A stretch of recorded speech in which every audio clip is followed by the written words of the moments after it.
શ્રી ગણેશાય નમઃ. પુરુષોત્તમ ભગવાનની જય. વસુદેવ સુતમ દેવમ કંસચાણુર્મર્દનમ દેવકી પરમાનંદમ કૃષ્ણમ વંદે જગદ્ગુરુમ. આજે સાંભળીશું અધ્યાય 8મો, અધ્યાય 9મો અને દેડકા દેવની વાર્તા. મેઘાવી ઋષિનું આખ્યાન. વૈકુંઠાધિપતિ શ્રી વિષ્ણુ તથા ગોલોકાધિપતિ શ્રી કૃષ્ણનો સંવાદ સાંભળીને અત્યંત કૃત્ય થયેલા દેવર્ષિ કહેવા લાગ્યા, હે પ્રભુ, આ કથા સાંભળીને હું પાવન થઈ ગયો. હવે કૃપા કરીને મને એ કહો કે પૂર્વકાળે આ વ્રત કોણે કોણે કર્યું છે અને એને કેવા ફળની પ્રાપ્તિ થઈ છે. ત્યારે નારાયણ પ્રભુ બોલ્યા, પુરુષોત્તમ, એવું પાવન નામ પ્રાપ્ત થયા બાદ અધિક માસના સર્વ દુઃખોનું નિવારણ થયું. કામ્યક વનમાં વનવાસ ભોગવતા પાંડુપુત્રોને ભગવાન શ્રી કૃષ્ણ કહી રહ્યા છે, હે પાંડવો, તમે 5 ભાઈઓ તથા છઠ્ઠી તમારી પત્ની સતી દ્રૌપદી રાજવૈભવ ગુમાવીને વન ભટકો છો. જો તમારે આ દારૂણ વિપત્તિમાંથી મુક્તિ મેળવવી હોય તો તમે આ પવિત્ર પુરુષોત્તમ માસનું વ્રત કરો. આજ સુધી તમે આ વ્રત કર્યું નથી, પણ એમાં તમારો દોષ નથી. દુષ્ટ દુર્યોધન, મદાંત દુશાસન અને કપટી શકુની જેવા શત્રુઓના ભયના લીધે તમારાથી આ પવિત્ર વ્રતનું વિસ્મરણ થયું છે. સુખ દુઃખ તો ભાગ્યને આધીન છે. વ્રતથી જ ભાગ્ય પલટાય છે. તમારા આ દુઃખની પાછળ બીજું પણ એક કારણ છે. એ કારણ જાણવા તમે સતી દ્રૌપદીના પૂર્વજન્મની વાત સાંભળો. સતી દ્રૌપદી પૂર્વજન્મમાં મહાજ્ઞાની, મહાતપસ્વી એવા મેઘાવી નામના ઋષિની પુત્રી હતી. એનું નામ મેઘવતી હતું. એ સર્વગુણ સંપન્ન અને અતિ સ્વરૂપવાન હતી. એકની એક પુત્રી હોવાથી મેઘાવી ઋષિએ એને અત્યંત લાડકોટથી ઉછેરી હતી. એને ધર્મનીતિ, કલા, સંગીત, સાહિત્ય અને 64 કલામાં પારંગત બનાવી હતી. મેઘવતી 10 વર્ષની થઈ ત્યારે એણે એકવાર પાસેના આશ્રમમાં રહેતી એક સખીને જોઈ. એ સખી પોતાના રૂપાળા પુત્રને લાડ લડાવતી હતી. આ દ્રશ્ય જોઈને મેઘવતીને પણ સંતાન સુખની પ્રાપ્તિ થઈ. ઈચ્છા જાગી. તેની અવસ્થા પણ હવે વિવાહ યોગ્ય થઈ ગઈ. કયા દેવની આરાધના કરું તો સર્વગુણ સંપન્ન પતિ મળે? સંતાન પુત્ર ઝંખતી મેઘવતી વિચારવા લાગી કે મારા પિતા કોઈ યોગ્ય વર શોધી મારા લગ્ન કેમ નથી કરી દેતા? મારી માં જીવિત હોત તો હું એને મારી વ્યથા અવશ્ય જણાવત. મેઘવતી આવું વિચારતી હતી ત્યારે એના પિતા મેઘાવી ઋષિ પણ પોતાની કન્યા માટે ચિંતાતુર હતા. તેઓ આશ્રમે ફરતા, તપોવનમાં જતા અને પોતાની કન્યા માટે લાયક વર શોધતા હતા. અતિ ચિંતાના કારણે ઋષિ મેઘાવી માંદગીમાં સપડાઈ ગયા. પિતાની ભયંકર માંદગી જોઈને મેઘવતીનું હૈયું પણ બેસી ગયું. મરણ પથારીએ પડેલા મેઘાવી ઋષિએ તૂટક શબ્દોમાં પોતાની ચિંતા જણાવી અને પ્રભુનું નામ સ્મરણ કરવા લાગ્યા. હે ત્રિલોકનાથ, હે દીનદયાળ, હે દયાનિધિ, સંસારની માયામાં સપડાયેલા આ અધમ જીવને મુક્તિ આપો. ઋષિનો આર્તનાદ સાંભળી ભગવાન વિષ્ણુએ પોતાના દૂતોને મોકલ્યા અને ઋષિના આત્માને વૈકુંઠમાં સ્થાન આપ્યું. પિતાના અકાળ મૃત્યુથી મેઘવતીના શોકનો પાર ન રહ્યો. પિતાનું શબ ખોળામાં લઈને એ કરુણ રુદન કરવા લાગી. એનું આક્રંદ જોઈને વનના વૃક્ષો અને પથ્થરો પણ રડવા લાગ્યા. મેઘવતી કરુણ અવાજે પોકાર કરવા લાગી, હે તાત, મને નિરાધાર છોડીને તમે કેમ ચાલ્યા ગયા? હવે મારી કોણ સંભાળ લેશે? કોણ મને અન્ન આપશે? કોણ વસ્ત્ર આપશે? આવા અઘોર વનમાં હું એકલી અબળા કેમ કરીને રહીશ? હે તાત, મને પણ તમારી સાથે લઈ જાઓ. વૃક્ષો, પર્વતો, નદી નાળાને પણ રડાવે એવા ઋષિકન્યાનો કરુણ વિલાપ સાંભળીને આસપાસના આશ્રમોમાં વસતા ઋષિમુનિઓ ત્યાં દોડી આવ્યા અને મેઘવતીને સાંત્વના આપવા લાગ્યા. બધાએ મળીને ઋષિના શબના અગ્નિ સંસ્કાર કર્યા. મેઘવતીને ગમે તેમ કરીને છાની રાખી અને સૌ ઋષિમુનિઓ પોતપોતાના સ્થાનકે સીધાવ્યા. ઋષિકન્યા મેઘવતીએ પોતાના પિતાના આત્માના મોક્ષ અર્થે શ્રાદ્ધ, તર્પણ અને દાન પુણ્ય કર્યા. એની હાલત ગાય વગરની વાછરડી અને જળ વિનાની માછલી જેવી હતી. પણ સમય સ્વયં બધા દર્દનો ઈલાજ છે. કાળ વીતતા દુઃખ વિસારે પડ્યું અને મેઘવતીનો શોક હળવો થવા લાગ્યો. આ હતો અધ્યાય 8મો અને હવે અધ્યાય વાંચશું 9મો. દુર્વાસા ઋષિની દયા. નૈમિષારણ્ય મધ્યે બિરાજતા ઋષિ મુનિઓને સૂત પુરાણીજી કહેવા લાગ્યા, હે મહર્ષિઓ, ઋષિ કન્યા મેઘવતી પિતાના મૃત્યુથી અત્યંત શોકાતુર થઈ અને ઘોર ચિંતામાં એની કાયા કૃશ થવા લાગી. આશ્રમનું એકાંત એને ખાવા ધાતું, તેથી એ વનમાં એકલી રઝળવા લાગી. એક સમયે દેવયોગે મહાક્રોધી એવા દુર્વાસા ઋષિ ફરતા ફરતા આશ્રમે આવ્યા. સેંકડો સૂર્યોનો તાપ જેઓ સાથે લઈને ફરતા એવા દુર્વાસા ઋષિના ક્રોધથી ત્રણેય લોકના સર્વ જીવો ધ્રુજતા, દેવો દાનવો પણ કાંપતા, પાતાળ લોકના નાગરાજો મોં છુપાવી દેતા.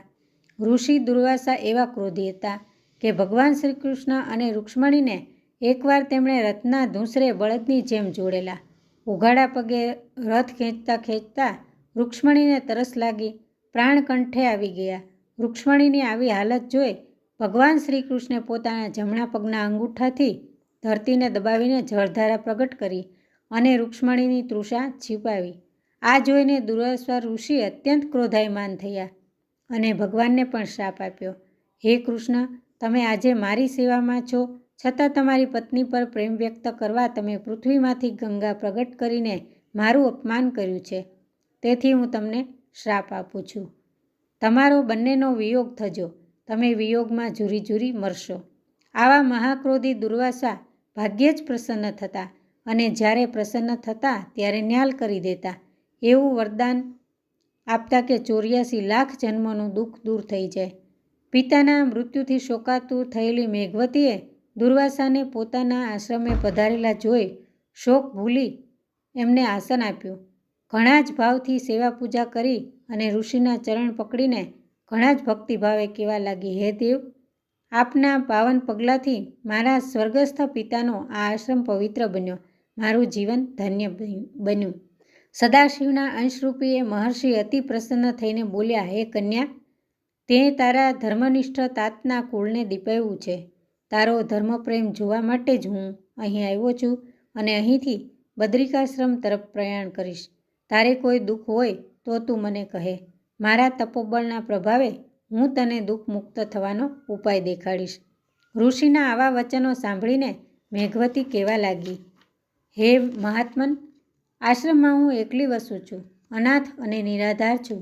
તાતના મૃત્યુનો શોક મને ઘેરી વળે છે. ભગવાન, મારા પિતાની ઈચ્છા મારા લગ્ન કરી દેવાની હતી, માટે કોઈ યોગ્ય પુરુષ મારું પાણી ગ્રહણ કરે એવું કરો. મારી કૌમારી અવસ્થા વીતી જાય છે. કાલે મારો કન્યાકાળ પૂરો થશે.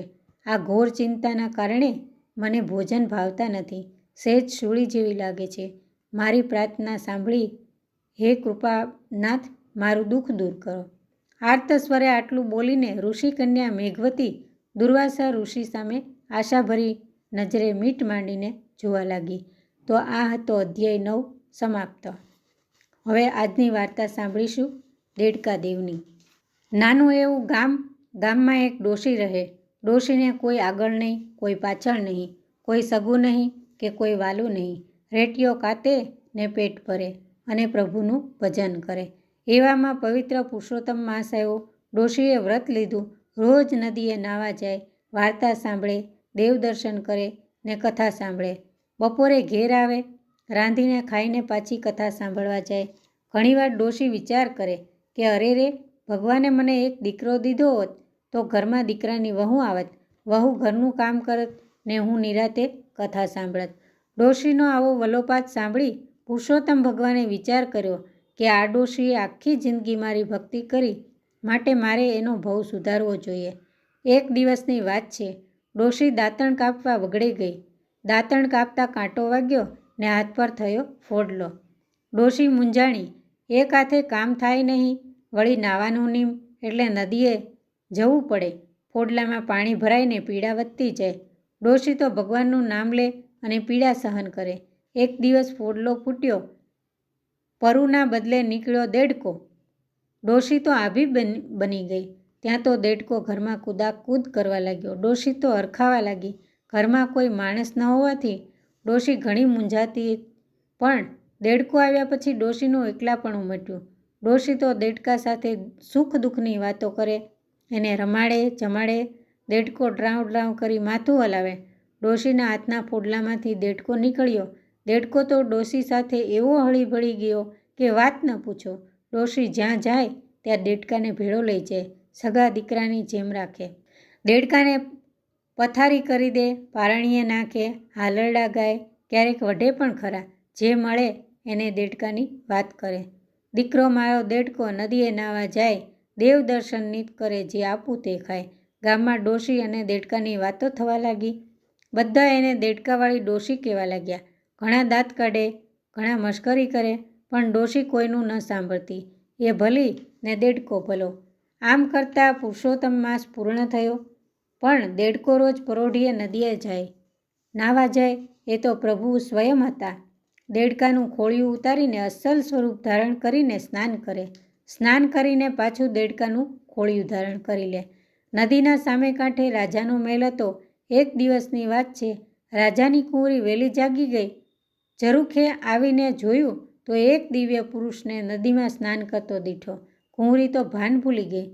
થોડી વારે એ દિવ્ય પુરુષ નદીમાંથી નીકળ્યો અને દેડકાનું ખોળિયું ધારણ કરીને ડ્રાવ ડ્રાવ કરતો ચાલ્યો ગયો.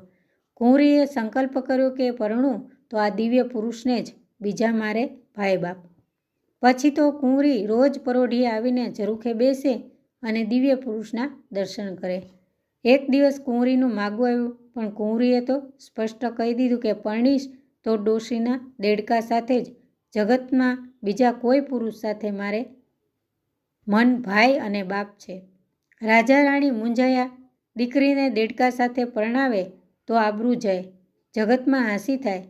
સામ દામ દંડ ભેદ બધું અજમાયું, પણ કુંવરી એકની બે ન થઈ. પરણું તો દેડકાને પરણું, નહીતર કુંવારી મરું. રાજા રાણીએ ડોશીને મહેલે બોલાવીને વાત કરી. ડોશી તો ગભરાણી, હાથ જોડીને કરગરવા લાગી કે આવી મશ્કરી ન કરો. ડોશીએ કુંવરીને પણ સમજાવી, પણ લીધી અઠ મૂકે તો એ કુંવરી શાની. આખરે ડોશીએ હા પાડી. ડોશી તો દીકરાનો ગોળ ખાઈને પાછી આવી. દેડકાને ખોળામાં લઈ વાલથી બધી વાત કરી. વાત ગામમાં ફેલાઈ, લોકો હસવા લાગ્યા. બીજા દિવસે લગ્ન લેવાયા. દેડકો અને કુંવરી પરણી ઉતર્યા. રાજા રાણીએ એમને આશીર્વાદ દીધા. ડોશી વરઘોડિયાને લઈને ઝૂંપડીએ આવી.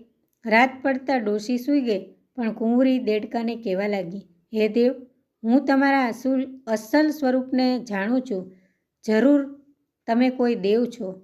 તમે કોણ છો એ મને કહો. ત્યારે દેડકા સ્વરૂપે પ્રભુ બોલ્યા, હે કુંવરી, તારા પિતા મહાયજ્ઞ કરે, સહસ્ત્ર ગાયોનું દાન કરી બ્રહ્મભોજન કરાવે તો હું અસલ સ્વરૂપમાં આવું. બીજે દિવસે કુંવરી તત્કાળ મહેલે ગઈ, પિતાને બધી વાત કરી. રાજાએ મહાયજ્ઞ આદર્યો, ગાયોના દાન દીધા, બ્રહ્મભોજન કરાયું. શ્રીફળ હોમાતા જ દેડકામાંથી પુરુષોત્તમ પ્રભુ પ્રગટ થયા. આકાશમાંથી દેવોએ પુષ્પવૃષ્ટિ કરી, બધાને દર્શન આપી. પ્રભુ ડોશીને અને કુંવરીને સદેહે વૈકુંઠમાં લઈ ગયા. ડોશી કેરો દેડકો નિત નદીએ નાય, દેવ દર્શન નિત કરે, કળા નવ કળાય. હે પુરુષોત્તમ પ્રભુ, તમે જેવા ડોશી અને કુંવરીને તાર્યા એવા સૌને તારજો. જય પુરુષોત્તમ ભગવાન, જય શ્રી કૃષ્ણ.